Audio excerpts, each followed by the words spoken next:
My name is Yasmin Alexander. I'm 35 years old and I teach art at a public high school. Long hallways, loud bells, teenagers who pretend they don't care, and then accidentally show you they do.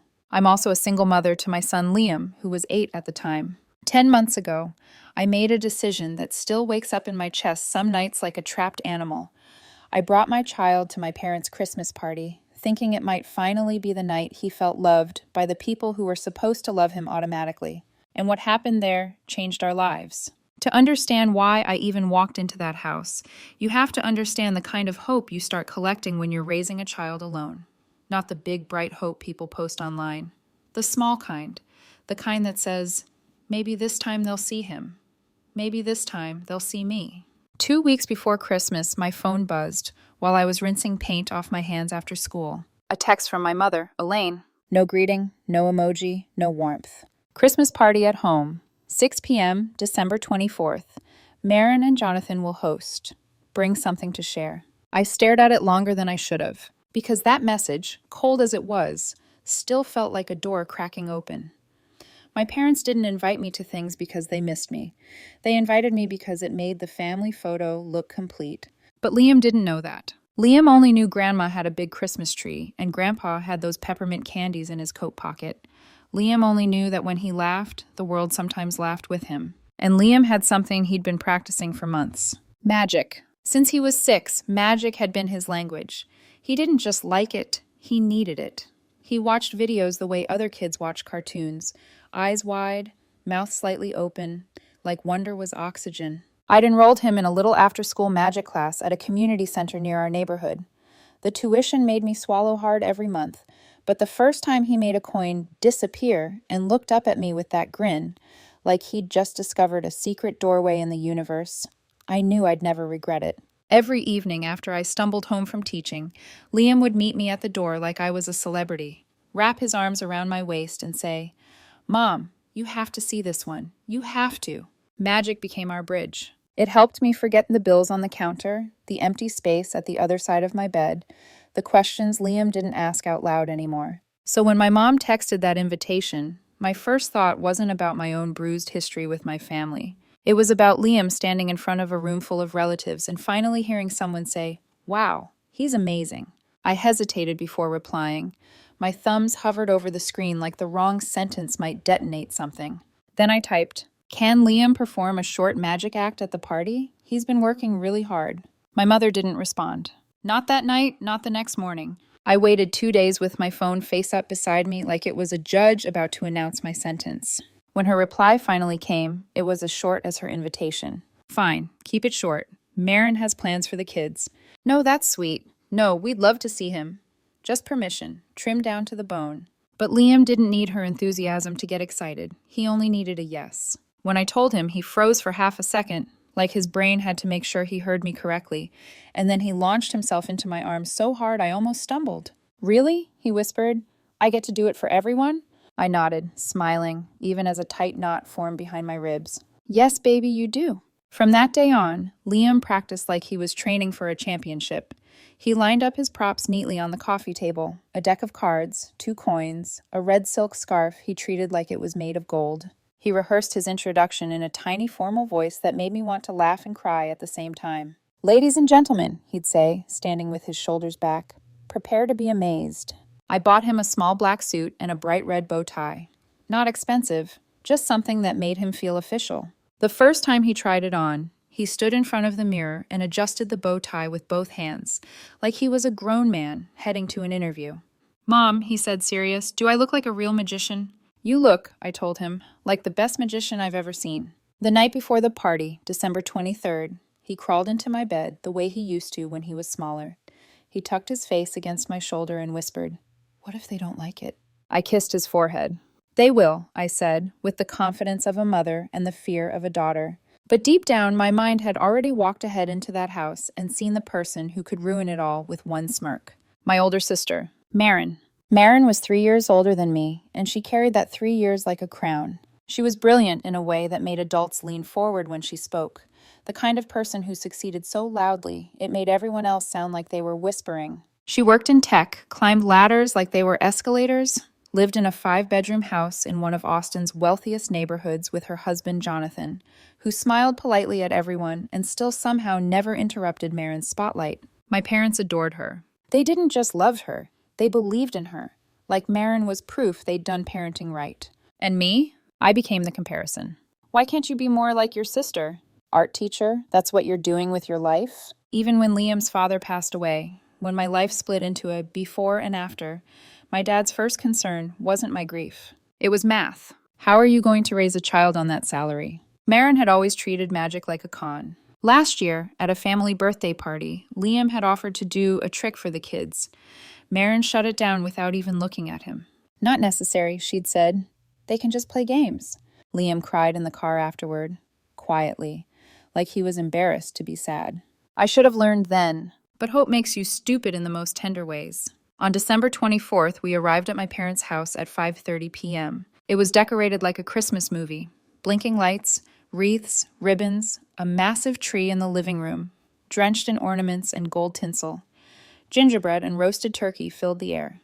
There were about 30 people, relatives, family, friends, Marin's colleagues. The house buzzed with laughter and clinking glasses. And still, the moment I stepped inside, I felt it. That invisible line, the one that separated the people who belonged from me. Marin stood near the doorway holding a wine glass, greeting guests like she owned the place. When she saw us, she nodded once, cold, quick, and turned away mid-breath to speak to someone else. Liam's hand tightened around mine. "Hi, Aunt Marin," he said softly. Marin didn't respond. Not directly. She just smiled at the person beside her and said, "Some people are early." It wasn't loud, but it landed. My parents sat on the main sofa like a king and queen receiving devotion. When Liam and I approached, my mother offered a stiff smile. "Liam's gotten taller," she said. No hug, no kiss, no, "How's school?" No, "How have you been holding up, Yasmin?" Just a comment the way you'd comment on the weather. My dad nodded once at me without standing. Then he went back to his conversation, as if my presence had been noted and filed away. Liam clutched his small magic box to his chest like a shield. We sat on the only remaining empty love seat near the corner, the one people used when all the important seats were taken. I watched as Marin drifted through the room, gathering admiration like perfume, effortless, intoxicating to everyone else. And then the introductions began. "Marin's kids are incredible," someone said. "I heard your daughter won an award. Wow." Marin's voice rose, bright and confident. 10-year-old Sophie just won first place at the state science fair, she announced, like a headline. Solar energy project. The room erupted in applause. "And Ava," she continued, "plays piano at the state level. She just got accepted into a special talent program." More praise, more admiration. More people turning their bodies toward Marin, like flowers toward the sun. No one asked about Liam. No one even looked his way long enough to notice his bow tie. I felt him shrink beside me, his excitement leaking out in tiny, invisible drops. He tried to speak to my mother once, leaning forward politely. "Grandma, My mom nodded vaguely, eyes still on Sophie. "That's nice, sweetie." And then she laughed at something Marin said and forgot Liam existed. I reached over and squeezed his small hand under the cushion so no one could see. "Just wait," I whispered. "You'll get to shine soon." Liam nodded, but his eyes looked darker than they had at home. At 6:30, we sat down for dinner. The table was overflowing. Turkey, mashed potatoes, green beans, cranberry sauce, pies lined up like trophies. Marin sat near the head of the table beside my father, like it was assigned seating in a life I never auditioned for. Liam and I were near the far end, tucked beside younger kids and distant relatives. Then my father stood with his glass raised, voice booming with pride. "Everyone listen," he said. "Marin just got promoted. She's about to become CTO." More applause, more congratulations. He said her new salary out loud like it was scripture. Marin smiled modestly, but I saw the flash in her eyes. The satisfaction. A distant relative turned toward me, perhaps out of politeness. "And Yasmin, how's—" Before I could finish a single breath, Marin cut in smoothly, louder. "Oh, I forgot to tell everyone," she said. "We just signed a $5 million contract. Biggest in company history. I led negotiations." The room cheered again. My sentence died in my throat like it had been strangled. And in that moment, I realized something I'd tried not to name for years. I wasn't invisible because I lacked worth. I was invisible because they needed me to be. Because my smallness made Marin's greatness look even bigger. Across the table, Liam sat quietly, pushing peas around his plate. He didn't eat much. His mouth tightened every time another compliment landed on Sophie or Ava. I leaned down close to him and whispered, "After dinner, okay? That's your moment." His voice was barely audible. "Okay, Mom." But his fingers trembled against the edge of his magic box. After dinner, everyone moved into the living room with drinks and dessert plates balanced on napkins. Liam carried his magic box like it contained something fragile and holy. I put my arm around him. "I believe in you," I told him.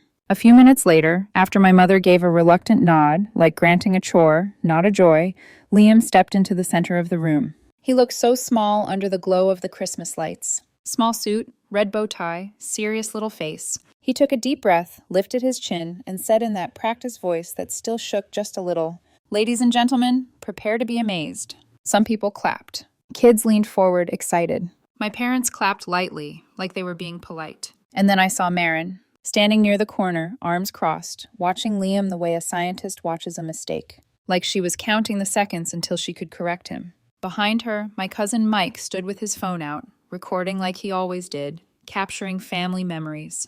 Liam began his first trick, a card trick. He asked for a volunteer. A 6-year-old girl shot her hand up. "Me!" Liam smiled, and for a second I saw him come alive again. He guided her gently through choosing a card.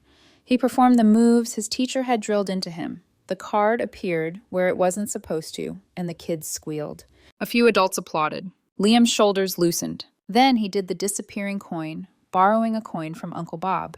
The kids gasped when the coin appeared behind another child's ear. Liam grinned, wide, radiant. And my heart lifted with him. For a few beautiful seconds, it looked like the night might actually turn. Like maybe hope hadn't lied to me this time. Then Liam reached into his pocket and pulled out the red silk scarf, the final trick. The hardest one.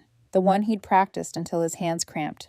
The room quieted. And right then, a chair scraped against the floor. The sound was sharp enough to slice the air. Marin stood up. And the way she moved toward my son didn't look like an ant stepping in. It looked like a verdict walking on 2 legs. Marin didn't rush. She didn't shout. She didn't even look angry in the way people expect anger to look. She walked toward Liam with that calm, controlled expression she wore in boardrooms and family dinners. The expression that said she wasn't emotional. She was right. Liam froze mid-breath. The red silk scarf pinched between his fingers like a tiny flag of surrender. For a second, I truly believed Marin was just going to ask him to hurry up. Maybe she'd make some sarcastic remark and sit back down. But then she stopped directly in front of him, too close, towering. And she said, loud enough for the whole room to hear, "Enough." The word cracked the air like a slap before the slap. Liam blinked up at her. I have one more trick," he said, voice thin. "I practiced." Marin tilted her head, like she was listening to a toddler explain gravity. "No need," she said. "I'm going to show everyone the truth behind these childish tricks." My stomach dropped so fast it felt like the floor moved. Liam glanced at me, just for a heartbeat. His eyes were asking a question he didn't have words for. "Mom, what's happening?" I stood up so fast the room blurred. "Marin," I said, keeping my voice steady with everything I had left. "He's doing great.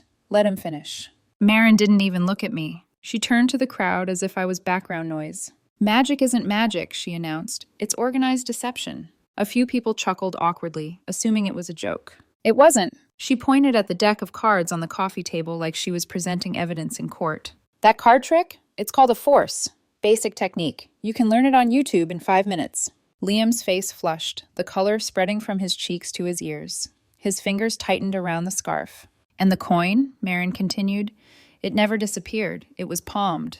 Cheap, simple misdirection." Her voice was smooth, confident, like she enjoyed explaining how wonder was just a lie with good timing. Whispers started rippling through the room, soft, uncertain, uncomfortable. Some adults nodded like they'd just been educated. The kids looked confused, their joy dissolving into that blank expression children get when adults ruin something for reasons they can't understand. Liam tried to speak. It's... Marin bent slightly, bringing her face closer to his, like a predator lowering itself to its prey. "Magic is deception," she said, icy and clear. "Nothing more, nothing less." The scarf trembled in Liam's hand. He swallowed hard, and then his voice broke out anyway. Small, desperate, brave. "Magic is art," he said. "My teacher says I have talent." God! That sentence. That was my son holding up his heart in front of a room full of people and begging them not to step on it. Marin's mouth tightened, her eyes sharpened. "And your mother taught you wrong," she said. Liam's lower lip trembled, but he didn't back down. He looked up at her like he believed adults could be corrected with truth. "No," he whispered, "you're wrong." I saw it then, the flicker, the humiliation in Marin's eyes at being contradicted by an 8-year-old. She didn't see a child. She saw a challenge. She straightened. Her arm moved, and before my brain could process it, her palm collided with Liam's cheek. The sound wasn't loud. That's the part people don't understand. A slap doesn't always sound like thunder. Sometimes it sounds like a door closing in a child's face forever. Liam stumbled sideways, one hand flying up to his cheek as if he could hold his skin together with his fingers. The red scarf fluttered from his grasp and fell to the floor like a wounded thing. The living room went dead silent. For a moment, the whole world seemed to stop breathing. I heard my own pulse pounding in my ears like drums. My vision narrowed to one thing: my son's face, his eyes wide, wet, shocked in a way no child's eyes should ever look. Then Liam's mouth opened, but no sound came out at first, just air, like his body was trying to decide whether it was safe to cry. Marin leaned forward, her voice suddenly sharp, too sharp. "Who gave you permission to talk back to an adult?" she snapped. "Didn't your mother teach you respect?" That's when my body moved without my permission. All the restraint I'd collected over years. Years of swallowing my pride at family dinners. Years of letting them treat me like a mistake, evaporated in 1 second. I lunged forward and shoved Marin away from Liam with every ounce of strength I had. "What the hell is wrong with you?" I shouted. Marin stumbled back, catching herself on the edge of the coffee table, wine glass clinking violently. Her face turned red, not with shame, but with fury at being touched. "You put your hands on me?" she hissed. "I will put my hands on anyone who puts their hands on my child." The room erupted. Someone screamed. Kids started crying, the sound sharp and panicked like alarms. Jonathan rushed in, yanking Sophie and Ava backward like he was pulling them away from a fire. His face was pale, eyes darting between Marin and Liam like he couldn't believe what he was seeing. My father barreled between me and Marin, grabbing my arm so tightly I felt his nails bite. "Stop!" he roared. "It's Christmas." My mother stood up from the couch, hands fluttering, as if she didn't know whether to clutch her chest or scold me. "Stop fighting!" she cried, voice trembling. "Are you crazy?" I wasn't the one who hit a child. But somehow, I was the one they were looking at like the problem. I twisted my arm free, chest heaving, and turned toward Liam. He was in the corner now, his small body curled inward, one hand still pressed to his cheek. Tears slid down his face silently, like he'd learned crying loudly wasn't safe here. I stepped toward him, but my mother moved like a gate slamming shut. "You and Liam need to apologize," she said, voice suddenly cold, so cold it made my stomach twist. "You ruined Christmas night. You disgraced this family." I stared at her. I truly stared at her, like she was a stranger wearing my mother's face. "You want my son to apologize?" I said slowly, "to the person who hit him?" My father's grip tightened again. "Yasmin," he snapped, like my name was an insult. "Control yourself." "Control myself?" My voice cracked. "Did you see what Marin just did?" My father didn't even glance at Liam. He looked straight at me and said the sentence that split something open inside my chest. Marin was disciplining him. I felt my jaw go slack. Disciplining. Like Liam was a dog that had barked too much. My mother rushed to Marin, touching her face, checking her arm, voice full of worry. "Marin, are you okay? Did she hurt you?" Marin rolled her shoulder like she was a wounded soldier. "I'm fine," she said, cold and smug. "But this is exactly what I mean. She's raising him with the wrong values."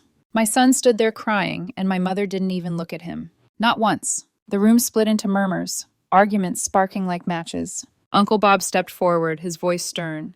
"That was unacceptable. You don't hit a child." Aunt Helen nodded hard. Liam was performing. What kind of adult slaps a child for that? Their support hit me like a tiny breath of air after being underwater. But then Marin's friends, colleagues, people who worshipped her success, began to speak up. "Kids these days have no discipline," someone muttered. "She was teaching him respect," another said. Like my son's cheek was a lesson plan. Jonathan stood near the doorway with Sophie and Ava pressed against him. He looked torn apart, mouth opening as if he wanted to say something, then closing again like fear had sewn it shut. And Marin stood tall again, eyes shining with that terrifying confidence. "Children need boundaries," she said. "Sometimes they need consequences." I tried to move toward Liam again. My mother blocked me like a wall. "Apologize," she repeated, "now." I shook my head, voice trembling, not with fear, but with a fury so clean it felt holy. "No." My father took a step closer, his face darkening. "If you don't apologize to Marin right now," he said, "you can leave this house and never come back." The room went quiet again, because everyone heard it. Everyone heard the truth. I was never his priority. I looked at my father, and for a second I saw the little girl in me, the one who used to wait by the window for him to come home, the one who used to think love was earned by being good.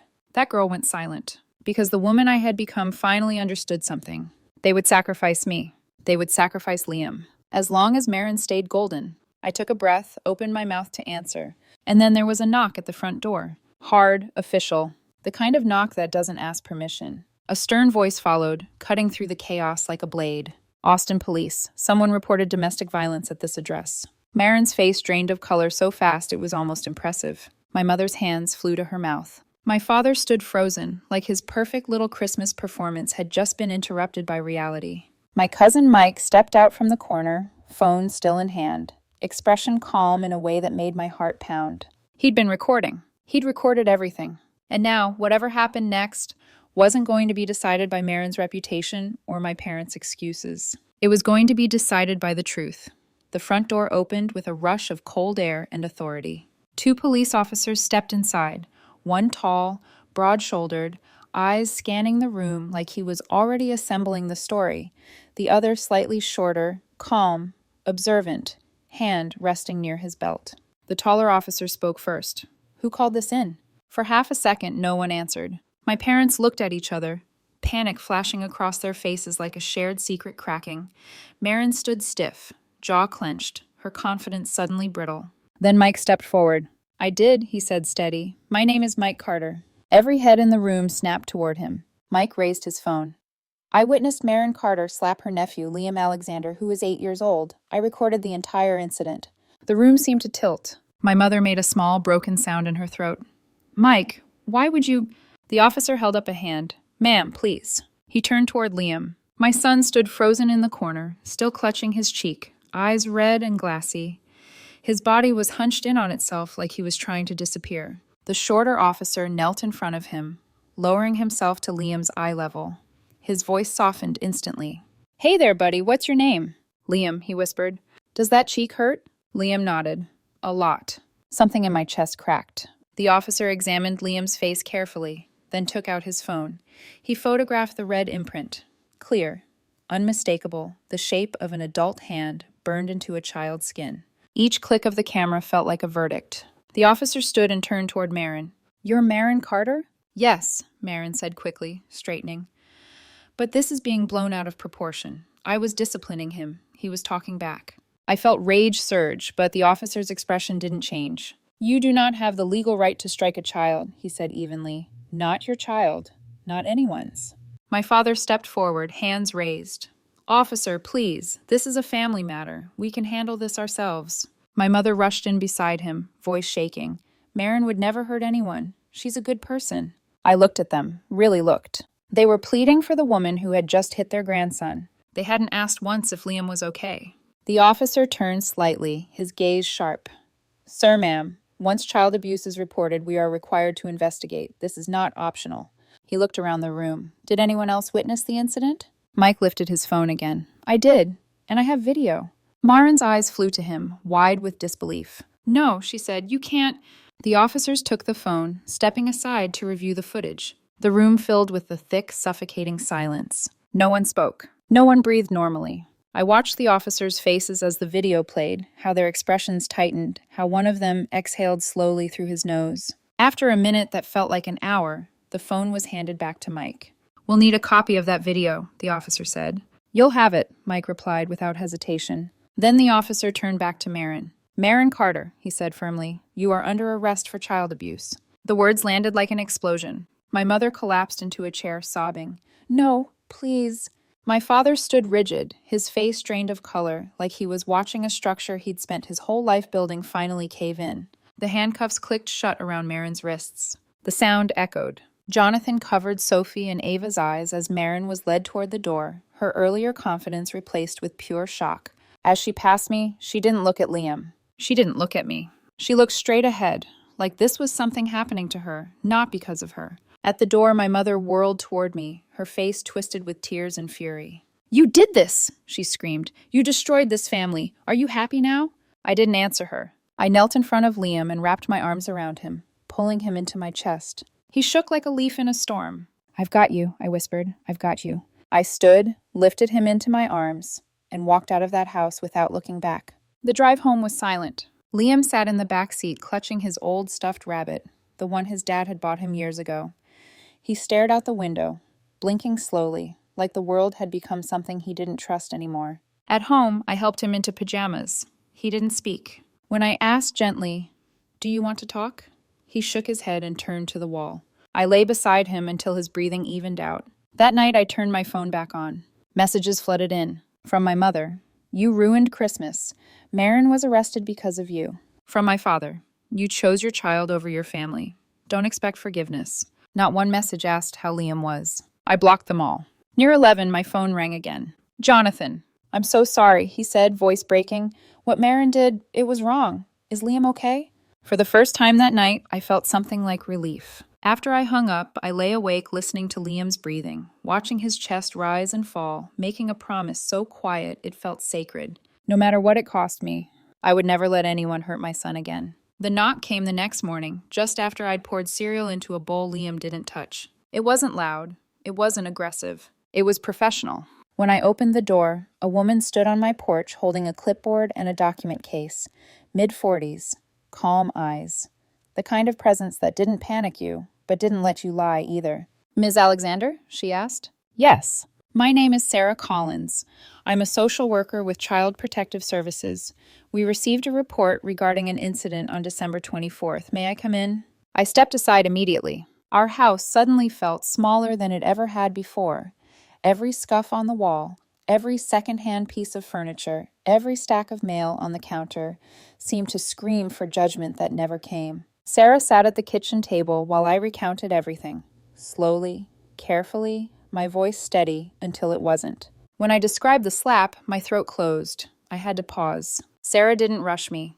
The courtroom smelled like old wood and disinfectant. That was the first thing I noticed as I took my seat on the hard bench, hands folded tightly in my lap. Not in prayer, but in control. I needed both. Across the room, Marin sat at the defendant's table beside her lawyer. She looked smaller than I remembered, thinner, her hair pulled back too tightly, dark circles under eyes that no longer scanned the room with confidence. She didn't look at me. Behind her sat my parents. My mother clutched a tissue like it was a lifeline. My father stared straight ahead, jaw clenched, posture rigid, still trying to look like a man whose world hadn't cracked open. Liam wasn't there. I had sent him to a friend's house the night before. I refused to let him relive this in a room where his pain would be dissected by strangers. The judge entered, a gray-haired woman with sharp eyes and a voice that didn't need to be loud to command silence. The video played. I didn't watch it. I watched my parents instead. I watched my mother's shoulders shake when Marin's hand connected with Liam's face on screen. I watched my father flinch, just once, before his spine stiffened again. Photos were entered into evidence. The CPS report was read. The judge took her time. When she finally spoke, her voice was calm, measured, devastating. Marin Carter, based on the evidence presented, including video documentation and medical evaluation, this court finds you guilty of child abuse. Marin's head dropped. The judge continued, unflinching, "You are ordered to pay $50,000 in emotional damages to Liam Alexander and $70,000 towards psychological treatment costs over the next 3 years. You will receive a 1-year suspended sentence and 3 years probation. You are barred from all contact with Liam Alexander until he turns 18. Marin stood abruptly. "Your Honor," she said, voice shaking, "I've lost my job. I can't pay. This is too harsh." The judge's gaze sharpened. "You should consider yourself fortunate," she replied coldly. "If this were a different jurisdiction, or a different judge, you might not be standing here today. The sentence is already lenient." Silence swallowed the room. Marin sat back down, defeated. I felt something I hadn't expected. Relief. Not joy, not revenge. Relief. Outside the courtroom, my parents blocked my path. My mother pointed at me, her voice trembling with rage. "You destroyed your sister. She lost everything." My father stood beside her. "Never contact us again. You are no longer our daughter. We only have one child." I looked at them, and I felt free. "Okay," I said. I turned and walked away. 7 months passed. The compensation came through, $120,000. I placed most of it into a scholarship fund for Liam. The rest went to therapy. Liam still had nightmares sometimes, but he laughed again. He practiced magic again, this time just for me. My parents never called. Marin lost her job. Her marriage didn't survive the fallout. She was allowed only supervised visits with her daughters. As for me, I didn't lose a family. I let go of one that had already abandoned us. And if anyone ever asks me whether I regret my decision, I don't. Not for a single second, because protecting your child matters more than keeping peace with people who confuse love with control. Because real love never comes with violence. And because sometimes, to save a child, you have to walk away from everything that taught you to stay silent. She just nodded and kept writing. Then she said the sentence I'd been dreading.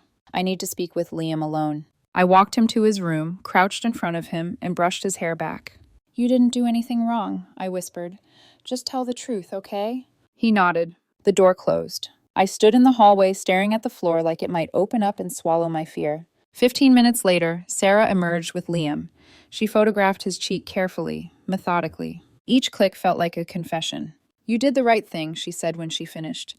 There will be a restraining order. Marin will not be allowed near Liam. She handed me a folded paper. 6 names, 6 addresses. Child psychologists. This wasn't just physical, she added gently. Early intervention matters. After she left, I sat at the table staring at that paper until the words blurred. Later that day, Ethan came over. My boyfriend of 8 months. Quiet, steady.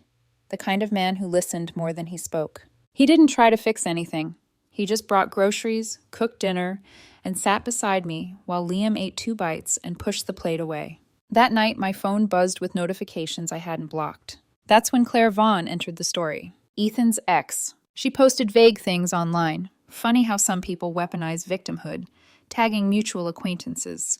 She messaged distant relatives of mine, pretending concern, spinning the story just enough to make me look unstable. Ethan shut it down fast. Blocked her.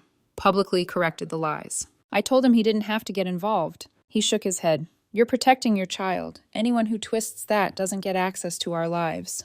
Court dates followed. Pressure mounted. My parents sent a final message through an aunt. Apologize and this can all go away. I didn't reply. Liam started therapy. Some days he talked. Some days he drew pictures with no faces. I stopped pretending healing was linear. The court date arrived quietly, like something inevitable. And I walked into that courtroom knowing one thing for certain. I wasn't here to win. I was here to protect.